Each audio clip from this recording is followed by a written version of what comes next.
औज़ुबिल्लाहिमिनश्शैतानिर्रजीम बिस्मिल्लाहिर्रहमानिर्रहीम अस्सलामु अलैकुम एवरीवन। मैं सबको एंजॉय स्टडीज़ में वेलकम करती हूँ। आज की वीडियो में लेक्चर नंबर 31 करेंगे थ्योरी ऑफ ऑटोमेटा का, और यहाँ से आपका एक नया कॉन्सेप्ट और इंपॉर्टेंट कॉन्सेप्ट स्टार्ट हो रहा है जो कि है CFG। सबसे पहले यहाँ पे इंपॉर्टेंट जो बताया जा रहा है कॉन्टेक्स्ट फ्री ग्रामर CFG। ये सबसे पहले आपका MCQs बन रहा है, ठीक है। इसकी फुल फॉर्म क्या है यहाँ पर बता रहे हैं। जो शुरू शुरू में कंप्यूटर बनाए गए थे वो क्या करते थे, इंस्ट्रक्शन जो है कौन सी एक्सेप्ट करते थे, जो कि उनकी असेंबली लैंग्वेज में दी जाती थी। उसके अलावा कोई कॉम्प्लिकेटेड काम होता था तो वो अलग एक प्रॉब्लम बन जाती थी, उसे कैसे करें। जैसा कि इस तरह के क्वेश्चन थे उनको सॉल्व करना बहुत ज़्यादा मुश्किल हो गया था। रेफरेंसेस यूज़ किए और उसका सोल्यूशन निकाला। अब आगे जो आपका याद करने वाला काम है यहाँ से शुरू होता है। The higher level language is converted into assembly language codes by a program called compiler. हम जो लैंग्वेज लिखते हैं उसको हायर लैंग्वेज बोलते हैं, और जो कंप्यूटर समझते हैं उसको लोअर लैंग्वेज बोलते हैं, और जो उसको ट्रांसलेट करता है हमारी वाली ज़बान को कंप्यूटर की ज़बान में से बोलते हैं कंपाइलर।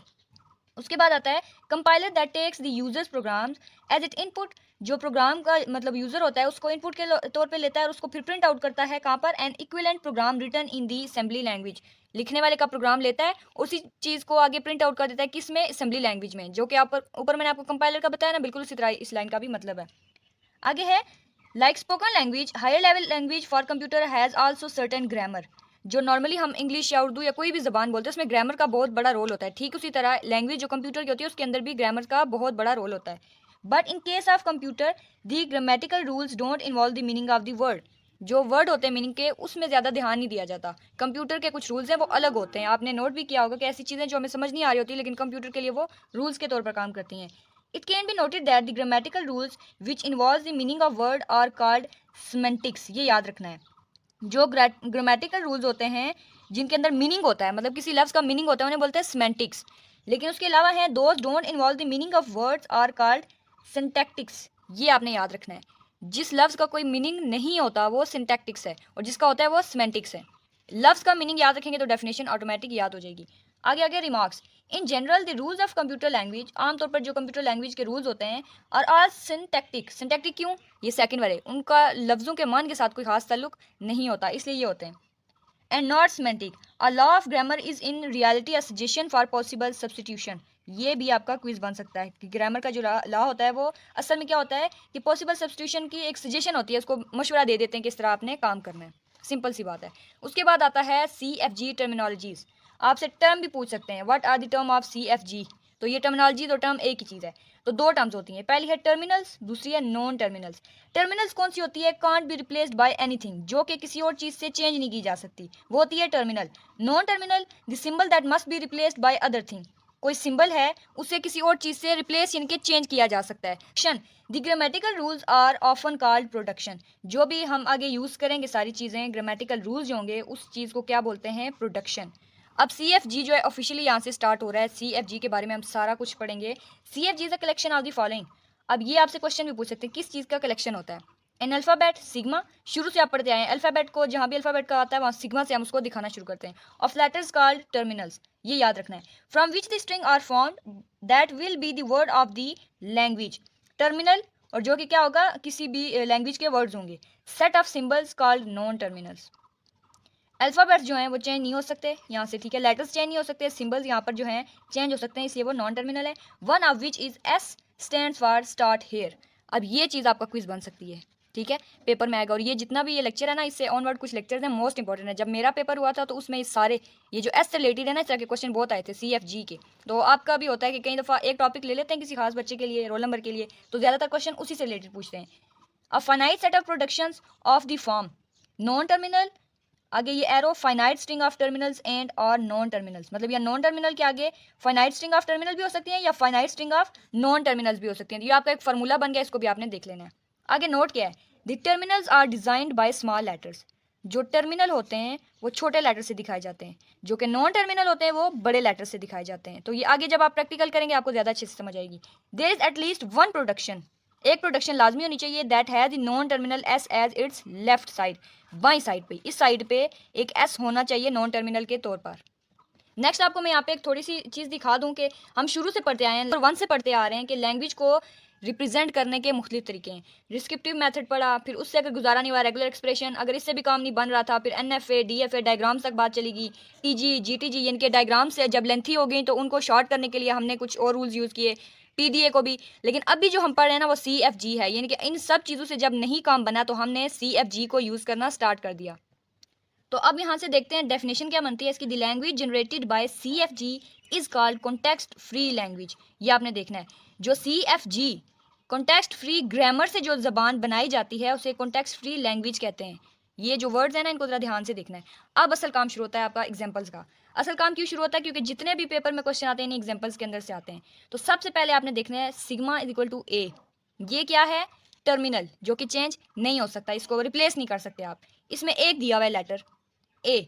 इसकी प्रोडक्शंस कैसे होंगी? S approaches to belongs to, या एरो आप इसको बोल सकते हैं ए एस, और दूसरा है नल स्ट्रिंग। अभी ये जो है ना फर्स्ट वाला, अब इसको एज इट इज देखें, नेक्स्ट मैं डिटेल से समझाऊंगी। अभी आपको फर्स्ट टाइम है तो आप इसको बस ध्यान से देखते जाएं कि ये लिखा हुआ क्या है। प्रोडक्शन लिखनी है, एस किसको कर रहा है? ए एस को, और उसके बाद एस अप्रोच कर रहा है नल स्ट्रिंग को। Applying production 1 6 times and then production 2 once. Production 1 production 2, इसको 6 दफ़ा डालना है और इसको 1 दफ़ा डालना है। ये आपने जहन में रखना है, ये बोल क्या रहे हैं। The word this A is generated as. अब ये ए जो है इस तरह कैसे बनेगा, और ये वर्ड जो है ना ग्रामर, हम यहाँ पे क्या यूज़ कर रहे हैं? ग्रामर यूज़ कर रहे हैं। सबसे पहले हमने करना क्या है? ए दिया हुआ था ना, एस को हम अप्रोच करेंगे, ए एस लिखेंगे, फिर उसी के बाद double A S, triple A S 4 time, 5 6।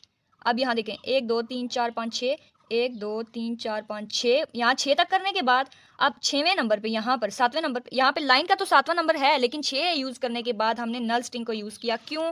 क्योंकि उन्होंने यहाँ पे बोला था 6 दफ़ा लिखना है ए, और उसके बाद जो है नल स्ट्रिंग को अप्लाई करना है। तो हमने सिंपली यहाँ पर नल स्ट्रिंग को डाला, नल की कोई वैल्यू नहीं, तो हमारा आंसर आ गया 6 टाइम ए। इट कैन, वही चीज़ जो है ना ऊपर से बता रहे हैं कि हम जो प्रोडक्शन 1 है उसको कितनी दफ़ा डालेंगे तो हमारा ए आता जाएगा। तो सिंपली ये चीज़ कौन सी जनरेट हुई है? ए स्टैरिक। ए स्टैरिक का क्या मतलब था कि एक हमारे पास कोई स्टेट है तो उसके ऊपर लूप चल रहा है और वो ए का लूप चला दो। ए का लूप चल रहा है, इसका मतलब है कि ए बार बार जितना आप चलाना चाहते हो उतना चल सकता है। यहाँ पे उन्होंने 6 दफ़ा बोला था तो हमने 6 दफ़ा लूप चलाया, और यहाँ पे 7वीं लाइन में उन्होंने क्या कहा था कि आपने नल स्ट्रिंग को डाला, हमने नल स्ट्रिंग को डाल दिया और उसके बाद आंसर हमारा वही आ गया। आपको याद क्या रखना है? सबसे पहले एस लिखना है। एस अप्रोच कर रहा होगा किसी ना किसी चीज़ को, ए को कर रहा है, ठीक है। सिंपली अगर ए को यहाँ एस को अभी भूल जाएं आप, तो नेक्स्ट पे क्या करेगा? नल को करेगा, क्योंकि उन्होंने क्वेश्चन में हमें नल की ट्रांजेक्शन करने को बोला है, इसलिए करेगा। तो ये आई होप के अच्छे से आपको समझ आ गई होगी। अब नेक्स्ट देखते हैं कि क्या है। एग्जाम्पल 2 है, उसी तरह ये दिया हुआ है, प्रोडक्शंस देखनी है। प्रोडक्शंस कितनी है? 1 2 3। This grammar also defines the language expressed by A asterisk. क्योंकि उन्होंने यहाँ पे कुछ भी नहीं बताया तो सिंपली हम ए स्टैरिक करेंगे, इसी तरह चलता जाएगा। Double S A null string. It is to be noted that null is not consider to be a terminal. आपका क्वेश्चन है, नल को हम टर्मिनल कंसिडर नहीं कर सकते। It has a special status if for a certain non terminal and there may be a production and approaches to null. यानी कि ऐसी कोई चीज़ है ना जहाँ पे हमारी किसी चीज़ की टर्मिनेशन या ट्रांजेक्शन नहीं हो रही तो हम वहाँ पे क्या कहेंगे? N approaches to null. This simply means that N can be deleted when it comes in the working string. यानी कि जो एन है जब वर्किंग स्ट्रिंग में आएगा तो ये ना लोग हम इसको आसानी से डिलीट कर सकते हैं। उसके बाद नेक्स्ट जो एग्जाम्पल है इसको आपने थोड़ा सा ध्यान देना है, थोड़ी सी कॉम्प्लिकेटेड होती जा रही है ना ऐसा ऐसा, तो इसलिए ध्यान से सुनना है इसको। सबसे पहले अब दो यहाँ पे लेटर दे दिए ए बी। सबसे पहला तरीका क्या है? एस तो लिख दिया उन्होंने, पिछले पेज पे क्या कहा था कि एस क्या चीज़ है, मैं आपको बताती हूँ। यहाँ पे ये देखें, S as its left side, हम इसको लेफ्ट साइड के स्टार्ट से बोलेंगे।